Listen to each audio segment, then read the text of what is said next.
Welcome to this chapter by chapter reading of the Montessori Method by Dr. Maria Montessori.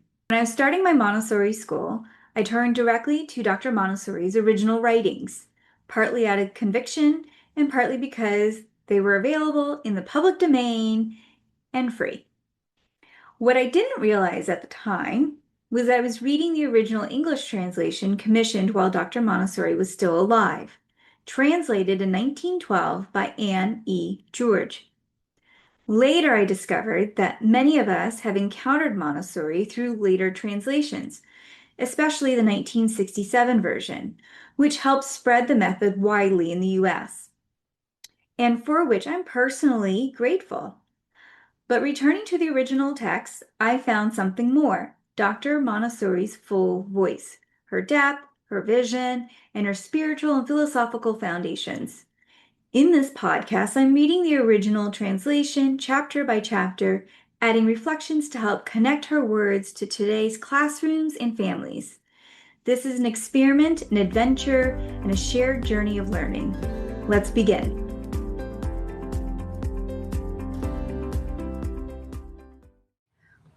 Welcome to Chapter 5 of the reading of the Montessori Method, chapter by chapter. I'm Melissa Rohan, the founder and head of school here at Waterfront Academy, and we are going to go chapter by chapter of the 1912 translation of Dr. Montessori's work that she wrote back in 1909. This was translated by Anne E. George. And so in this podcast, we're going to talk about specifically chapter 5, which is discipline. That is what it is. Chapter 5, discipline. This is very important. So if you've been following along for the first 4 chapters, you'll understand how important discipline was to the Montessori method as Dr. Maria Montessori saw it. It was extremely controversial at the time.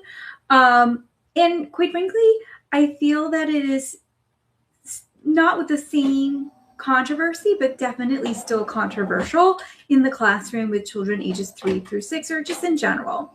But it was central to Dr. Montessori's vision. And she, as we saw, she briefly introduced it in chapter 2. Then she revisits it in the last chapter of chapter 4, and now dedicates an entire chapter to it. That alone tells us how misunderstood the concept of discipline was and still is. Notably, this chapter is missing from the 1967 English translation, which significantly alters how modern readers interpret Montessori's philosophy, in my opinion. So she was redefining discipline from punishment to inner motivation. That was the prevailing assumption for discipline at the time was for children, it would be enforced by punishment. But instead, she asks us to consider how we use the word discipline when describing, well, I do as well, when describing adults. When you look at a disciplined adult, that person is focused, capable, self-directed, and intrinsically motivated.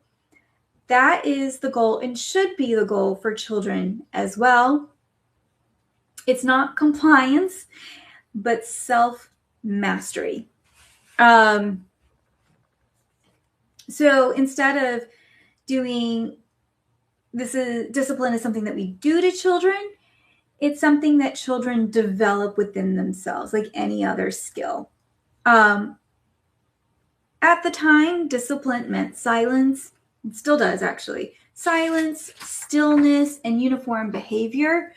And Montessori, she rejected this completely. She observed that true discipline emerges only after freedom, not before it. So also back then and still today, there is assigned desk, and chairs and adult-centered classrooms. And Dr. Montessori acknowledges that there is a time and place for it. And that is for like concerts and lectures and formal adult environments. But applying the structure to 3 and 6-year-olds is really inappropriate developmentally, and largely it's ineffective. It sends the wrong message about learning and autonomy.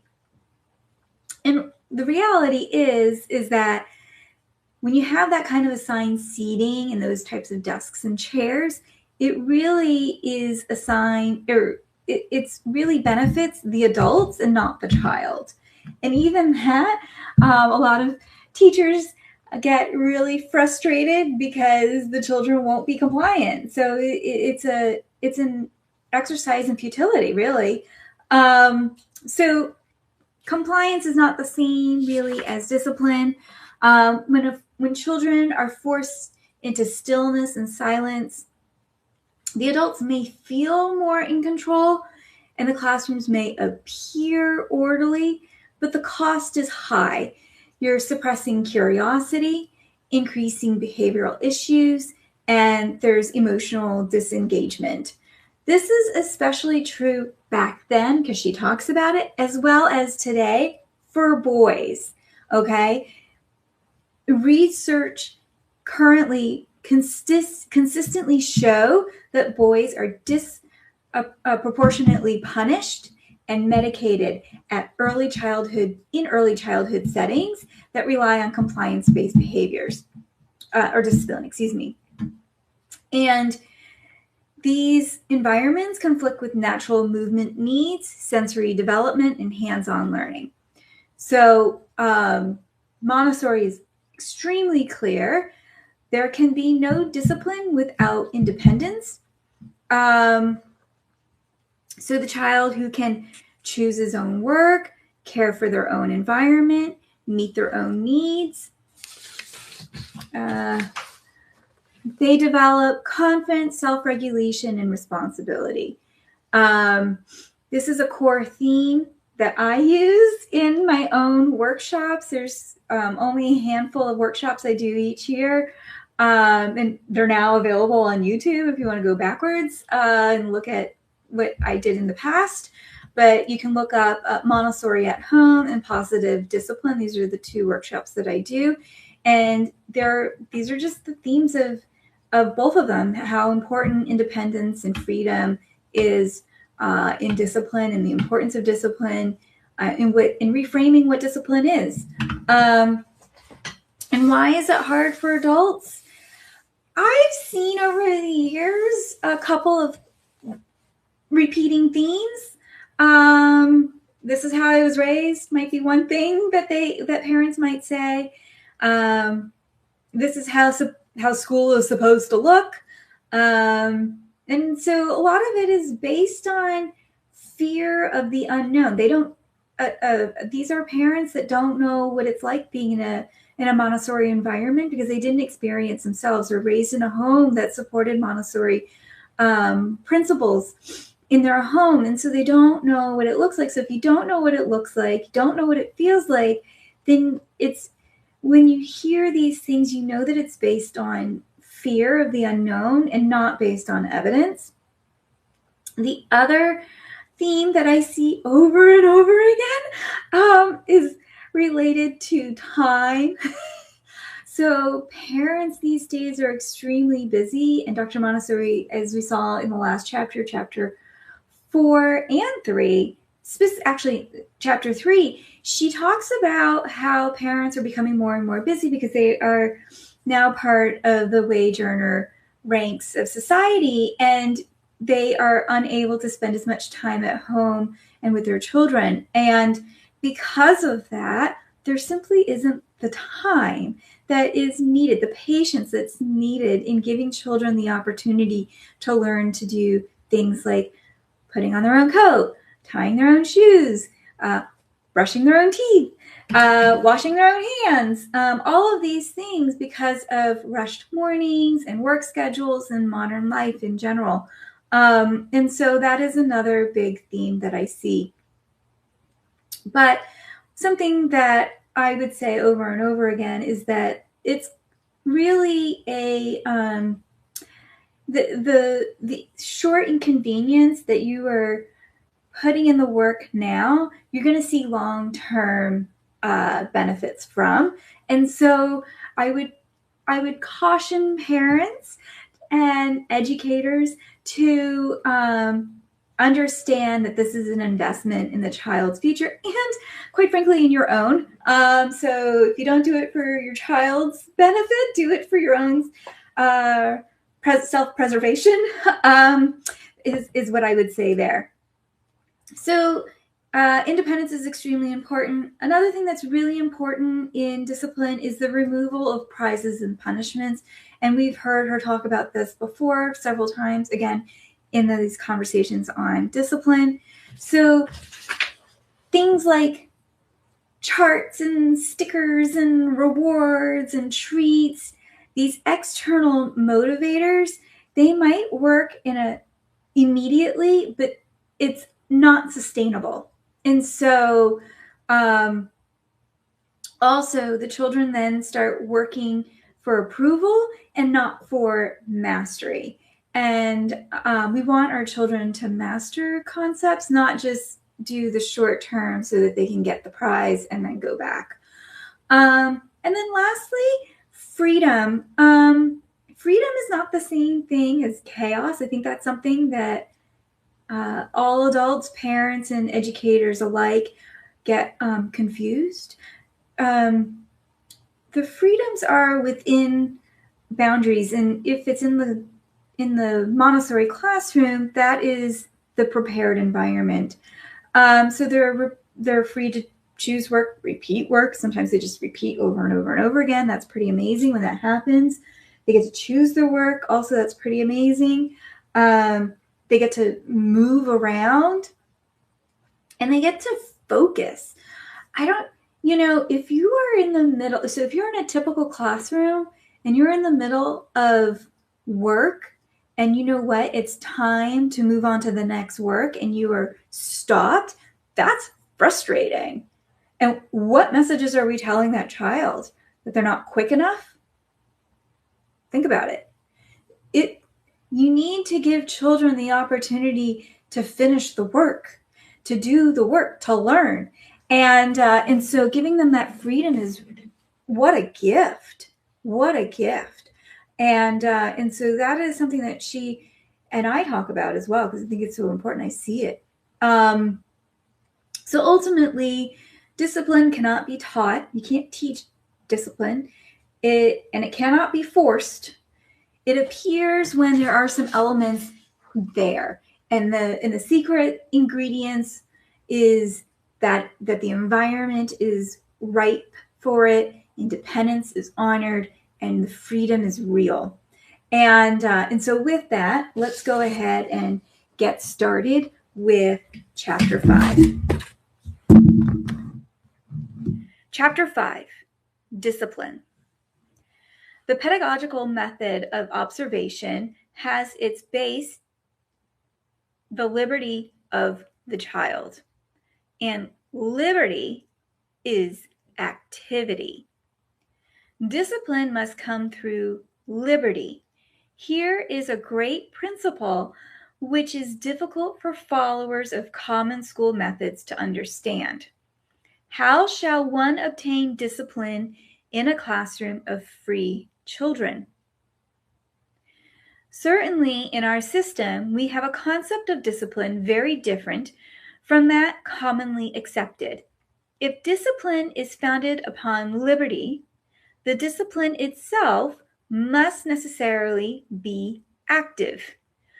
We do not consider an individual disciplined only when he has been rendered and artificially silent as a mute, or as immovable as a paralytic.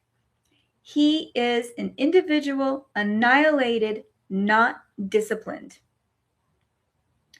We can call an individual disciplined when he is master of himself and can therefore regulate his own conduct when it shall be necessary to follow some rules of life. Such a concept of active discipline is not easily either to comprehend or to apply, but certainly it contains a great educational principle, very different from the old-time absolute and undiscussed coercion to immobility. A special technique is necessary to the teacher who is to lead the child along such a path of discipline if she is to make it possible for him to continue in this way all his life, advancing indefinitely toward perfect self-mastery. Since the child now learns to move rather than to sit still, he prepares himself not for the school, but for life, for he becomes able, through habit and through practice, to perform easily and correctly the simple acts of social and community life.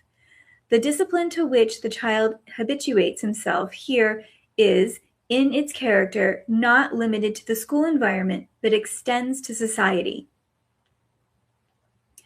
The liberty of the child should have as its limit the collective interest, as its form, what we universally consider good breeding. We must, therefore, check in the child whatever offends or annoys others, or whatever tends toward rough or ill-bred acts. But all the rest, every manifestation having a useful scope, whether it be and under whatever form it expresses itself, must not only be permitted, but must be observed by the child, or by the teacher, Here lies the essential point. From her scientific preparation, the teacher must bring not only the capacity, but the desire to observe natural phenomena. In our system, she must become a passive, much more than active influence, and her passivity shall be composed of anxious scientific curiosity and of absolute respect for the phenomenon which she wishes to observe. The teacher must understand and feel her position of observer. The activity must lie in the phenomenon. Such principles assuredly have a place in schools for little children who are exhibiting the first psychic manifestations of their lives. We cannot know the consequences of suffocating a spontaneous action at the time when the child is just beginning to be active. Perhaps we suffocate life itself. Humanity shows itself in all its intellectual splendor during this tender age as the sun shows itself at the dawn, and the flower in the first unfolding of the petals. And we must respect religiously, reverently, these first indications of individuality. In any educational act is to be efficacious, it will only be that which tends to help toward the complete unfolding of this life. To be thus helpful, it is necessary rigorously to avoid the arrest of spontaneous movements and the imposition of arbitrary tasks. It is of course understood, and that here we do not speak of useless or dangerous acts, for these must be suppressed, destroyed.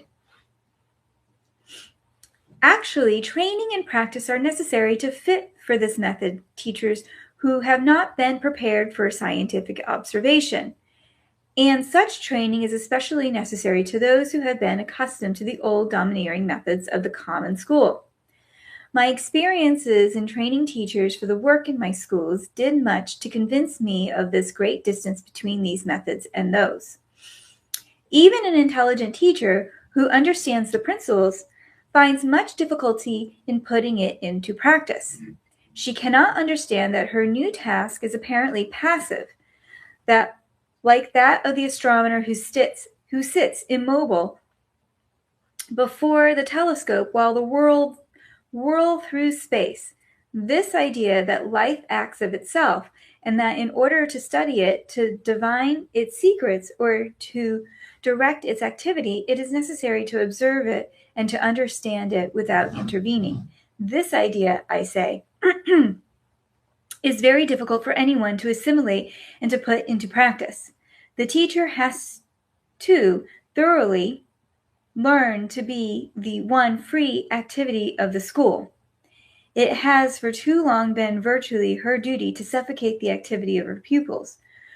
When, in the first days in one of the children's houses, she does not obtain order in silence, she looks about her embarrassed, as if asking the public to excuse her, and calling upon those present to testify to her innocence. In vain do we repeat to her that the director of the first movement is necessary. And finally, when we oblige her to do nothing but watch, she asks if she had not better resign, since she is no longer a teacher. But when she begins to find it her duty to discern which are the acts to hinder and which are those to observe, the teacher of the old school feels a great void within herself and begins to ask if she will not be inferior to her new task. In fact, she who is not prepared finds herself for a long time abashed and impotent, whereas the broader the teacher's scientific culture and practice experimental psychology, the sooner will come for her the marvel of unfolding life and her interest in it. Notari, in his novel My Millionaire Uncle, which is a criticism of modern customs, gives with that quality of vividness which is peculiar to him a most eloquent example of the old-time methods of discipline.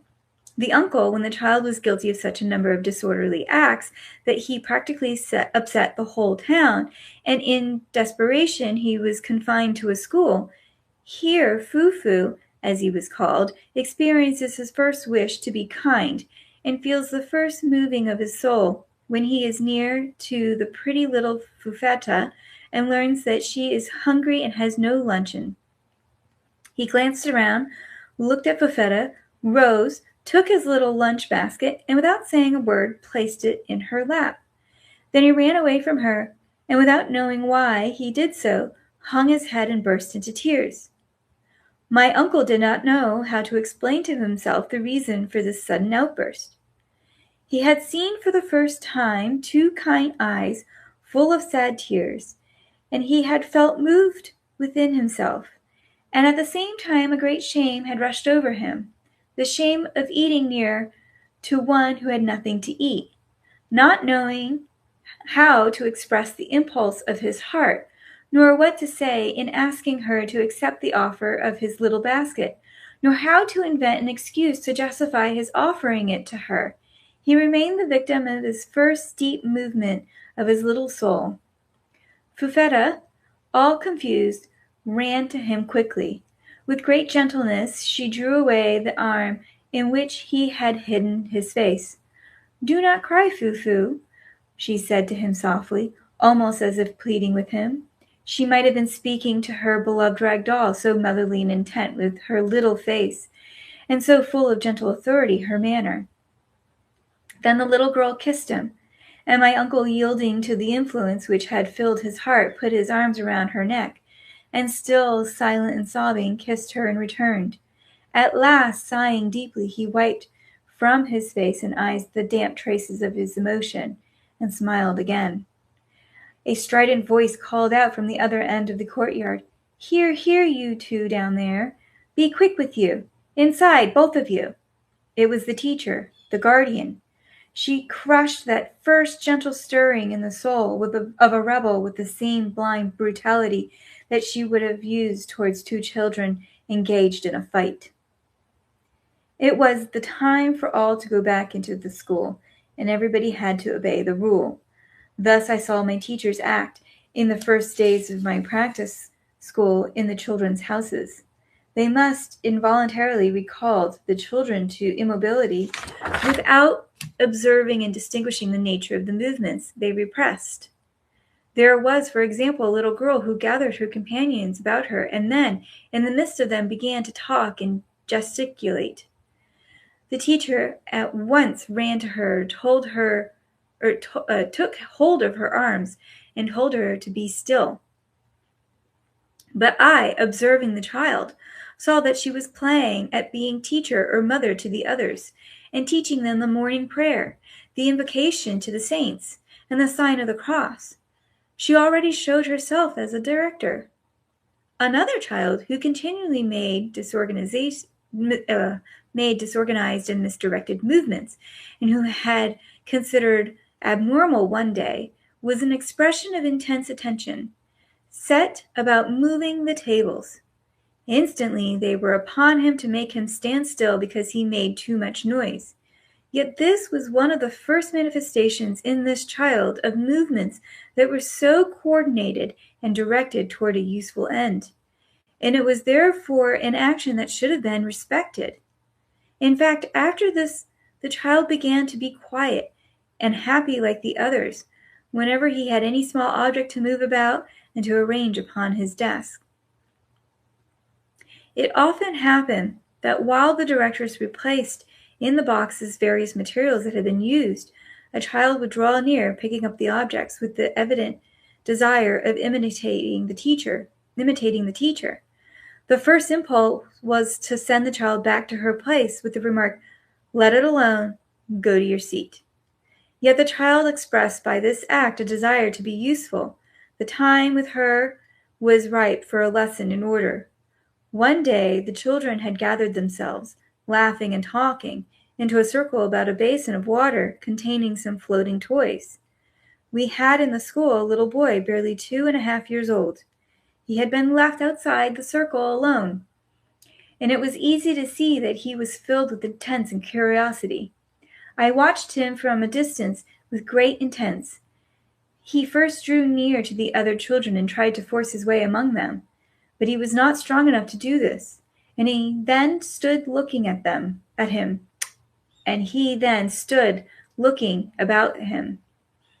The expression of thought on his little face was intensely interesting. I wished that I had had a camera so that I might have photographed him. His eye lighted upon a little chair, and evidently he made up his mind to place it behind the group of children and then climb up on it. He began to move toward the chair, his face illuminated with hope. But at that moment the teacher seized him brutally, or perhaps she would have said gently, in her arms, and lifting him up above the heads of the other children, showed him the basin of water, saying, "Come, poor little one, you shall see too." Undoubtedly the child, seeing the floating toys, did not experience the joy that he was about to feel through conquering the obstacle with his own force.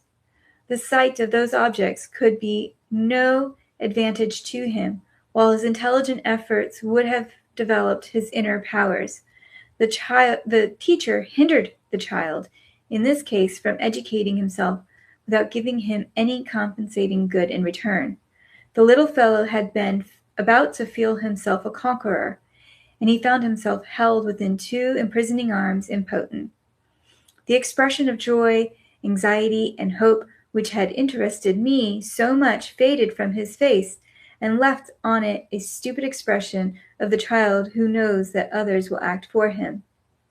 When the teachers were weary of my observations, they began to allow the children to do whatever they pleased. I saw children with their feet on the tables, or with their fingers in their noses, and no intervention was made to correct them. I saw others push their companions, and I saw down in their faces of these an expression of violence, and not the slightest attention on the part of the teacher. Then I had to intervene to show what absolute rigor it is necessary to hinder, and little by little suppress, all those things which we must not do, so that the child may come to discern clearly between good and evil. If discipline is to be lasting, its foundations must be laid in this way, and these first days are the most difficult for the directress. The first idea that the child must acquire in order to be actively disciplined is that of the difference between good and evil. And the task of the educator lies in seeing that the child does not confound good with immobility and evil with activity, as often happens in the case of the old-time discipline. And all this because our aim is to discipline for activity, for work, for good, not for immobility, not for passivity, not for obedience.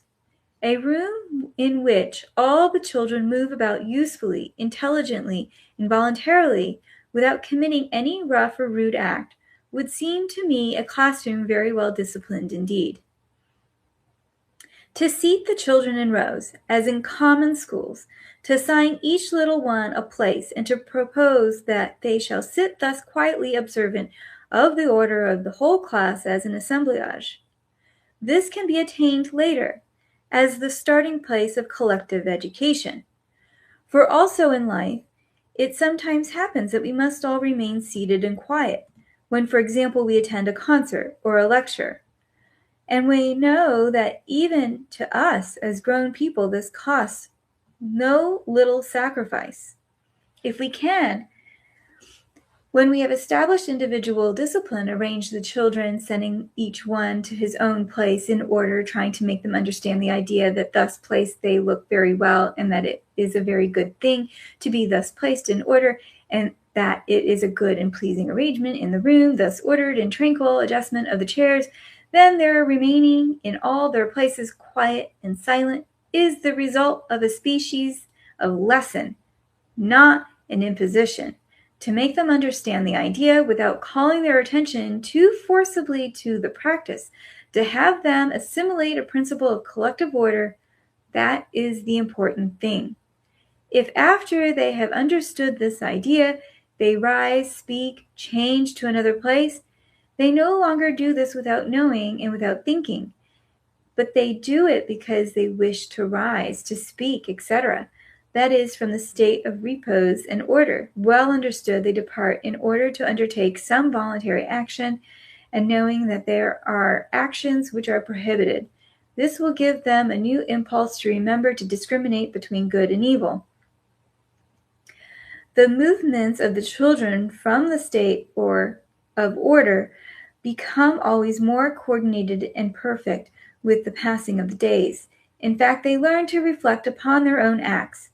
Now, with the idea of order understood by the children, the observation of the way in which the children pass from the first disordered movements to those which are spontaneous and ordered, this is the book of the teacher.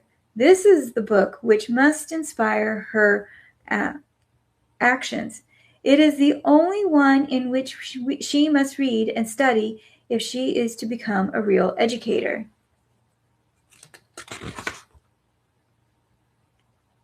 For the child with such exercises make, to a certain extent, a selection of his own tendencies, which were at first confused in the unconscious disorder of his movements. It is remarkable how clearly individual differences show themselves. If we proceed in this way, the child, conscious and free, reveals himself. There are those who remain quietly in their seat, apathetic and drowsy. Others who leave their places to quarrel, to fight, or to overturn the various blocks and toys.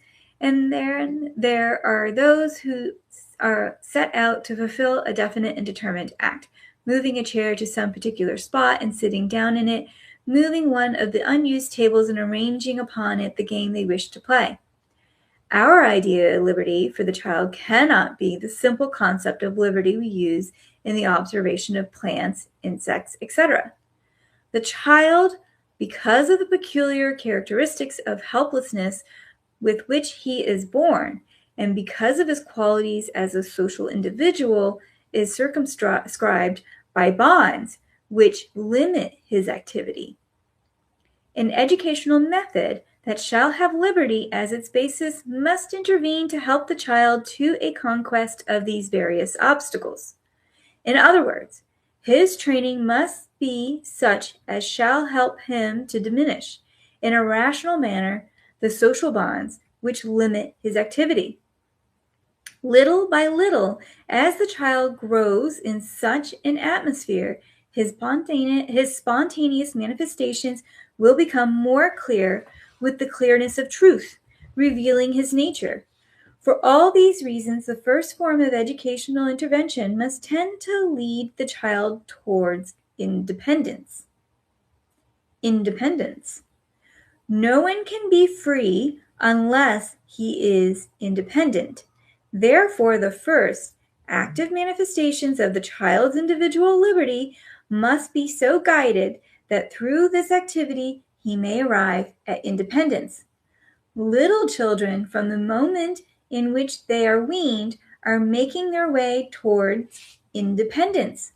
What is a weaned child? In reality, it is a child that has become independent of the mother's breast. Instead of this one source of nourishment, he will find various kinds of food. For him, the means of existence are multiplied, and he can, to some extent, make a selection of his food. Whereas he was at first limited absolutely to one form of nourishment. Nevertheless, he is still dependent, since he is not yet able to walk and cannot wash and dress himself, and since he is not able yet to ask for things in a language which is clear and easily understood. He is still in this period to a great extent the slave of everyone. By the age of 3, however, the child should have been able to render himself to a great extent independent and free. That we have not yet thoroughly assimilated the highest concept of the term independence is due to the fact that the social form in which we live is still servile. In an age of civilization where servants exist, the concept of that form of life which is independence cannot take root or develop freely. Even so, in the time of slavery, the concept of liberty was distorted and darkened. Our servants are not our dependents. Rather, it is we who are dependent upon them. It is not possible to accept universally as part of our social structure such a deep human error without feeling the general effects of it in the form of moral inferiority. We often believe ourselves to be independent simply because no one commands us and because we command others. But the nobleman who needs to call a servant to his aid is really a dependent through his own inferiority. The paralytic who cannot take off his boots because of a pathological fact, and the prince who dare not take them off because of a social fact, are in reality reduced to the same condition. Any nation which accepts the idea of servitude and believes that it is an advantage for man to be served by man, admits servility as an instinct, and indeed we all too easily lend ourselves to obsequious service, giving to it such complimentary names as courtesy, politeness, charity. In reality, he who is served is limited in his independence. This concept will be the foundation of the dignity of the man of the future. I do not wish to be served because I am not an impotent. And this idea must be gained before men can feel themselves to be really free. Any pedagogical action, if it is to be efficacious in the training of little children, must tend to help the children to advance upon this road of independence. We must help them to learn to walk without assistance, to run, to go up and down stairs, to lift up fallen objects, to dress and undress themselves, to bathe themselves, to speak distinctly, and to express their own needs clearly. We must give such help as shall make it possible for children to achieve the satisfaction of their own individual aims and desires. All this is a part of education for independence. We habitually serve children, and this is not only an act of servility toward them, but it is dangerous, since it tends to suffocate their useful, spontaneous activity. We are inclined to believe that children are like puppets, and we wash them and feed them as if they were dolls. We do not stop to think that the child who does not do does not know how to do. He must, nevertheless, do these things, and nature has furnished him with the physical means for carrying on these various activities, and with the intellectual means for learning how to do them. And our duty toward him is, in every case, that of helping him to make a conquest of such useful acts as nature intended he should perform for himself. The mother who feeds her children without making the least effort to teach him to hold the spoon for himself and to try to find his mouth with it, and who does not at least eat herself, Inviting the child to look and see how she does it is not a good mother. She offends the fundamental human dignity of her son. She treats him as if he were a doll, when he is indeed a man confided by nature to her care. Who does not know that to teach a child to feed himself, to wash and dress himself, is a much more tedious and difficult work, calling for infinitely greater patience than feeding, washing, and dressing the child oneself? But the former is the work of an educator. The latter is the easy and inferior work of a servant. Not only is it easier for the mother, but it is very dangerous for the child, since it closes the way and puts obstacles in the path of the life which is developing. The ultimate consequences of such an attitude on the part of the parent may be very serious indeed. The grand gentleman who has too many servants not only grows constantly more and more dependent upon him until he is finally actually their slave, but his muscles grow weak through the inactivity and finally lose their natural capacity for action. The mind of one who does not work for that which he needs, but commands it from others, grows heavy and sluggish. If such a man should some day awaken to the fact that his inferior position and should wish to regain once more his own independence, he would find that he had no longer the force to do so. These dangers should be presented to the parents of the privileged social classes. If their children are to use independently and for right the special powers which is theirs. Needless help is an actual hindrance to the development of natural forces. Oriental women wear trousers, it is true, and European women petticoats, but the former, even more than the latter, are taught as part of their education the art of not moving. Such an attitude toward woman leads to the fact that man works not only for himself, but for woman. And the woman wastes her natural strength and activity and languishes in slavery. She is not only maintained and served, she is besides diminished, belittled in that individuality which is hers by right of her existence as a human being. As an individual member of society, she is a cipher. She is rendered deficient in all those powers and resources which tend to the preservation of life. Let me illustrate this.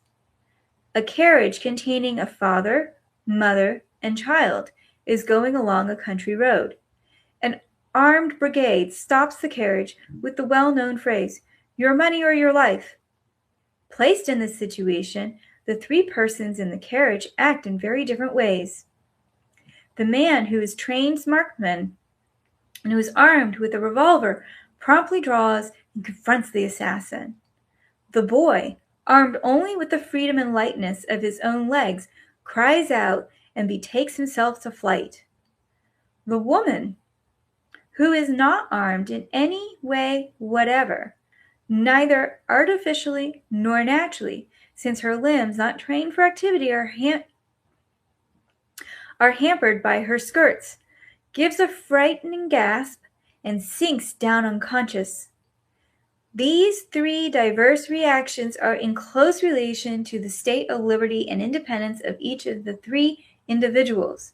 The swooning woman is she whose cloak is carried for her by attentive cavaliers, who are quick to pick up any fallen object that she may be spared all exertion. The peril of servilism and dependence lies not only in that useless consuming of life, which leads to the helplessness, but in the development of individual traits which indicate all too plainly a regrettable perversion and degeneration of the normal man. I refer to the domineering and tyrannical behavior with examples of which we are all too familiar. The domineering habit develops side by side with helplessness. It is the outward sign of the state of feeling of him who conquers through the work of others. Thus, it often happens that the master is the tyrant towards his servant. It is the spirit of the taskmaster toward the slave. Let us picture to ourselves a clever and proficient workman, capable not only of producing much and perfect work, but of giving advice to his workshop, because of his ability to control and direct the general activity of the environment in which he works. The man who is thus master of his environment will be able to smile before the anger of others, showing that great mastery of himself which comes from consciousness of his ability to do things. We should not, however, be in the least surprised to know that in his home this capable workman scolded his wife if the soup was not to his taste, or not ready at the appointed time. In his home he is no longer the capable workman, the skilled workman. Here is the wife, who serves him and prepares his food for him. He is a serene and pleasant man where he is powerful through being efficient, but is domineering where he is served. Perhaps if he should learn how to prepare his soup, he might become a perfect man. The man who, through his own efforts, is able to perform all the actions necessary for his comfort and development in life, conquers himself, and in doing so multiplies his ability and perfects himself as an individual. We must make of the future generation powerful men, and by that we mean men who are independent and free. Abolition of prizes and of external forms of punishment. Once we have accepted and established such principles, the abolition of prizes and external forms of punishment will follow naturally. Man, disciplined through liberty, begins to desire the true and only prize which will never belittle or disappoint him. The birth of human power and liberty within that inner life of his from which his activities must spring.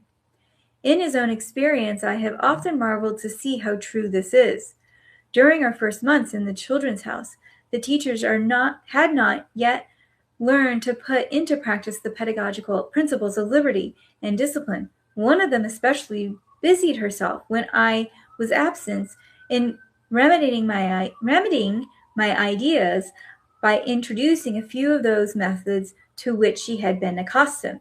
So one day when I came in unexpectedly, I found one of the most intelligent of the children wearing a large Greek cross of silver, hung from her neck by a fine piece of white ribbon, while another child was seated in an armchair which had been conspicuously placed in the middle of the room. The first child had been rewarded, the second child being punished. The teacher, at least while I was present, did not interfere in any way, and the situation remained as I had found it. I held my peace, and I placed myself where I might observe quietly. The child with the cross was moving back and forth, carrying the object with which he had been working, from his table to that of the teacher, and bringing others in their place. He was busy and happy. As he went back and forth, he passed by the armchair of the child who was being punished. The silver cross slipped from his neck and fell to the floor, and the child in the armchair picked it up, dangled it on its white ribbon, looking at it from all sides, and then said to his companion, "Do you see what you've dropped?" The child turned and looked at the trinket with an air of indifference. His expression seemed to say, "Don't interrupt me." His voice replied, "I don't care." "Don't you care, really?" said the punished one calmly. "Then I will put it on myself." And the other replied, "Oh, yes, put it on," in a tone that seemed to add, "and leave me in peace." The boy in the armchair carefully arranged the ribbon so that the cross lay upon the front of his pink apron, where he could admire its brightness and its pretty form. Then he settled himself more comfortably in his little chair and rested his arms with evident pleasure upon the arms of the chair. The affair remained thus, and was quite just. The dangling cross could satisfy the child who was being punished, but not the active child content and happy with his work. One day I took with me on a visit to another of the children's houses a lady who praised the children highly and who, opening a box she had brought, showed them a number of shiny medals, each tied with a bright red ribbon. "The mistress," she said, "will put these on the breasts of those children who are the cleverest and the best." As I was under no obligation to instruct this visitor in my methods, I kept silent, and the teacher took the box. At that moment, a most intelligent little boy of 4, who was seated quietly at one of the little tables, wrinkled his forehead in an act of protest and cried out over and over again, "Not to the boys, though! Not to the boys!" What a revelation! This little fellow already knew that he stood among the best and the strongest of his class, although no one had ever revealed this fact to him, and he did not wish to be offended by this prize. Not knowing how to defend his dignity, he evoked the superior quality of his masculinity. As to punishments, we have many times come in contact with children who disturbed the others without paying any attention to our corrections. Thus children were at once examined by the physician. When the case proved to be that of a normal child, we placed one of the little tables in a corner of the room, and in that way isolated the child, having him sit in a comfortable little armchair so placed that he might see his companions at work and giving him those games and toys to which he was most attracted. This isolation almost always succeeded in calming the child. From his position, he could see the entire assembly of his companions, and the way in which they carried on their work with an object lesson, much more efficacious than any words of the teacher could possibly have been. Little by little, he would come to see the advantages of being one of the company working so busily before his eyes, and he would really wish to go back and do as the others did. We have in this way led back again to discipline all the children who at first seemed to rebel against. The isolated child was always made the object of special care, almost as if he were ill. I myself, when I entered the room, went first all directly to him, caressing him as if he were a very little child. Then I turned my attention to the others, interesting myself to their work, asking questions about it as if they had been little men. I do not know what happened in the soul of these children whom we found it necessary to discipline, but certainly the conversion was always very complete and lasting. They showed great pride in learning how to work and how to conduct themselves, and always showed a very tender affection for the teacher and for me. The biological concept of liberty in pedagogy. From a biological point of view, the concept of liberty in the education of the child in his earliest years must be understood as demanding those conditions adapted to the most favorable development of his entire individuality. So from the psychological side as well as from the mental side, this includes the free development of the brain. The educator must be as one inspired by a deep worship of life and must, through this reverence, respect, while he observes the human interest, the development of the child life. Now, child life is not an abstraction. It is the life of individual children. There exists only one real biological manifestation, the living individual. And towards single individuals, one by one observed, education must direct itself. By education must be understood the active help given to the normal expansion of the life of the child. The child is a body which grows and a soul which develops. These two forms, psychological and psychic, have one eternal font, life itself. We must neither mar nor stifle the mysterious powers which lie within these two forms of growth, but we must await from them the manifestations which we know will succeed one another. Environment is undoubtedly a second factor in the phenomena of life. We can modify in that it can help or hinder, but it can never create. The modern theories of evolution, from Nageli to De Vries consider throughout the development of the two biological branches, animal and vegetable, this inferior factor as the essential force in the transformation of the species and in the transformation of the individual. The origins of the development, both in the species and in the individual, lie within. The child does not grow because he is nourished, because he breathes, because he placed in conditions of temperature to which he is adapted. He grows because the potential life within him develops, making itself visible, because the fruitful germ from which his life has come develops itself according to the biological destiny which was fixed for it by heredity. Adolescence does not come because the child laughs or dances or does gymnastic exercises or is well nourished, but because he has arrived at that particular physiological state. Life makes itself manifest. Life creates. Life gives, and is in its turn held within certain limits and bound by certain laws which are insuperable. The fixed characteristics of the species do not change. They can only vary. This concept is so brilliantly set forth by De Vries in his mutation theory. Illustrates also the limits of education. We can act on the variations which are in relation to the environment and whose limits vary slightly in the species and in the individual, but we cannot act upon the mutations. The mutations are bound by some mysterious tie to the very fount of life itself, and their power rises superior to the modifying element of the environment. A species, for example, cannot mutate or change into another species through any phenomenon of adaptation, as, on the other hand, a great human genius cannot be suffocated by any limitation, nor by any false form of education. The environment acts more strongly upon the individual life, the less fixed and strong this individual life may be.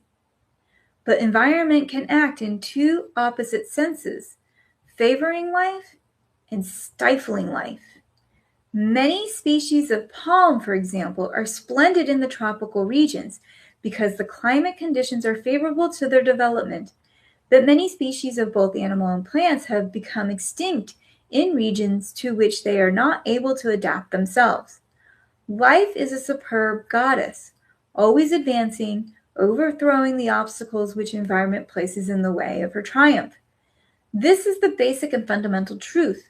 Whether it be a question of species or of individuals, there persists always the forward march of those victorious ones in whom this mysterious life force is strong and vital. It is evident that in the case of humanity, and especially in the case of our civil humanity, which we call society, the importance and imperative question that is of the care, or perhaps we might say, the culture of human life. That concludes this chapter of the Montessori Method. Thank you for listening and for taking part in this journey with me. This project is very much an exploration. If you have thoughts to add, questions to ask, or if you think I misunderstood or missed something important, I genuinely want to hear from you. Please message me, share your reflections, or continue the conversation with fellow listeners. On a quest to learning, relearning, and engaging deeply with Dr. Montessori's work as we go. Join me next time as we continue chapter by chapter.